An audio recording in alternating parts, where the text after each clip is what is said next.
So, shake natin ng konti. Medyo may pulp siya sa loob. Kasi from all natural orange.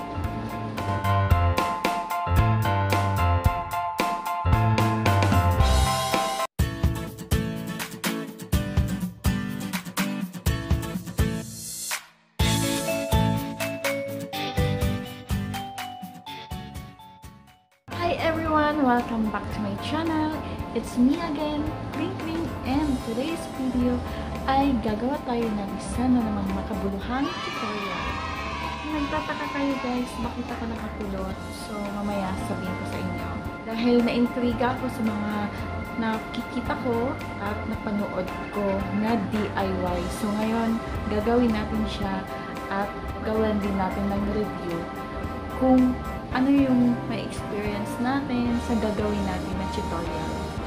So, kung interesado ka manood at malaman, keep on watching. Pero bago ang lahat guys, kung hindi ka pa nakapag-subscribe at lalo na kung bago ka lang, pa-subscribe na. Itong DIY na to ay harmless naman siya, so natural.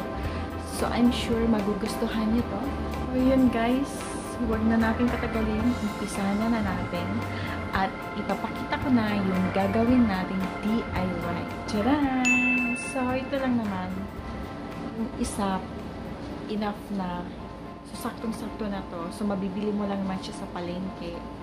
So, magaan lang siya sa bulsa. At ngayon, gagawin na natin ngayon ang DIY na hairspray or setting hairspray. So, ngayon, ay magugustuhan nyo yung DIY na ituturo ko sa inyo. For hair naman tayo. So, bago ko pala umpisahan, lip tint na ginamit ko, na ginawa ko rin DIY lip tint na pwede siyang long last. Nilagay ko rin siya sa cheek. So, ito yun. So, ilalagay ko sa taas yung link. Or so, ilalagay ko sa description yung link. At after nung naglagay ako ng lip tint, nilagyan ko rin siya ng lip balm. DIY ko rin siya guys. So, kayang-kaya nyo. Basta panoorin nyo yun. Magagawa nyo rin. So, umpisa na natin kung paano natin gawin yung DIY setting hairspray.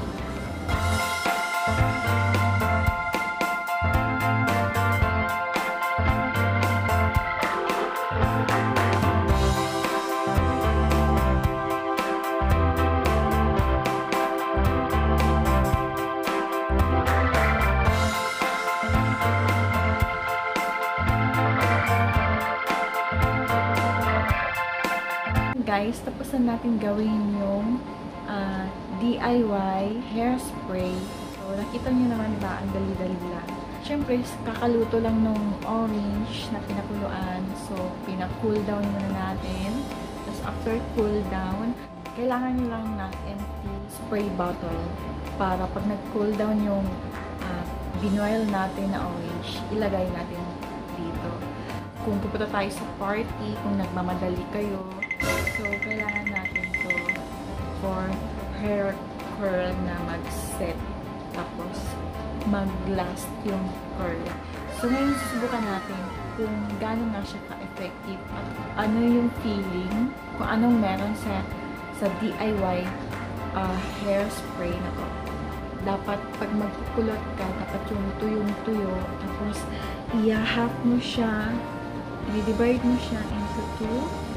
Pero ako, mas prepared ko yung right side kasi right dominant ako. So, lagay ko siya dito. Mas okay naman. So, next video natin ay ituturo ko sa inyo yung kung paano magkulot na hindi gumagamit ng curling iron. So, tutok lang kayo sa channel ko. At dahil kulot na yung hair natin, ito na yung setting hairspray natin. So, ngayon, try na natin. So, shake natin ng konti. Medyo may pulp siya sa loob. Kasi from all natural orange.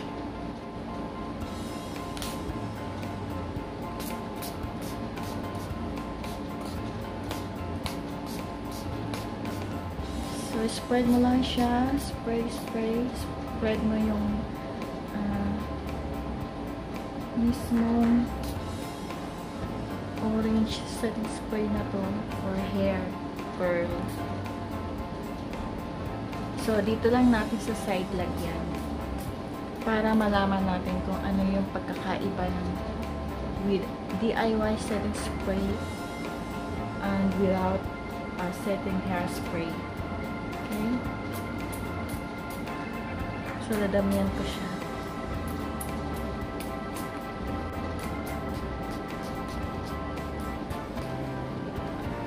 So, guys, ayun, medyo malagkit siya. Sobrang nabasa ko. Ayun. Medyo malagkit siya. Ito guys, medyo malagkit. So anyway guys, yung pinakuluan pala natin na orange ay nilagyan ko ng sugar. Tapos water, tsaka orange. Yun lang. So siguro yung lagkit niya nanggagaling doon sa pinaghalo na orange tsaka may sugar. Tapos dito naman, sobrang mas magaan pero mas nagbubuhag-hag.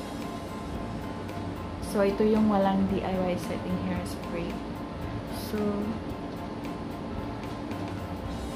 malagkit siya guys. Medyo lumagkit na siya, medyo natuyo. Para siyang ano talaga, para siyang yung nabibili natin na hairspray. Pero yun kasi siguro mas effective yun kasi mas may chemical na content kaysa dito sa all natural. Swak na swak to para sa atin ng mga nagmamadali na malayo yung bilihan ng mga cosmetic na bilihan ng mga ganito. So kung malapit lang yung palengke, so mabibili natin yung orange sa palengke lang. Tapos, syempre, may idea ka na kung ano yung alternative mo para sa hairspray. So, ngayon, alam mo na, hindi mo kailangan mamasahe, tumakbo, or pumunta sa malayo para bumili lang ng mahal na hairspray. So, ngayon, may alternative ka na para sa, or substitute, para sa DIY setting spray for hair curling. So, iyon. Medyo malagkit. Malagkit talaga siya, guys. Medyo malagkit siya sa kamay. So, yan lang guys. Hanggang dito na lang ang video na to. At sana nagustuhan nyo at may natutunan kayo sa tinuro ko sa inyo na tutorial. At kung nagustuhan nyo ang video na to, please thumbs up and don't forget to subscribe. I'm looking forward to see you on my next video. Click the bell para ma-notify kayo sa mga next na video na gagawin ko. So, thank you guys. See you on my next vlog. Another tutorial for today. So, kasi guys, na-intriga ako. Gagawin na natin ngayon ang DIY na hairspray or setting hairspray. Hindi siya parang orange juice. So, yun lang guys. Sana, at kung nagustuhan nyo ang video na to, please thumbs up naman and thumbs up pala.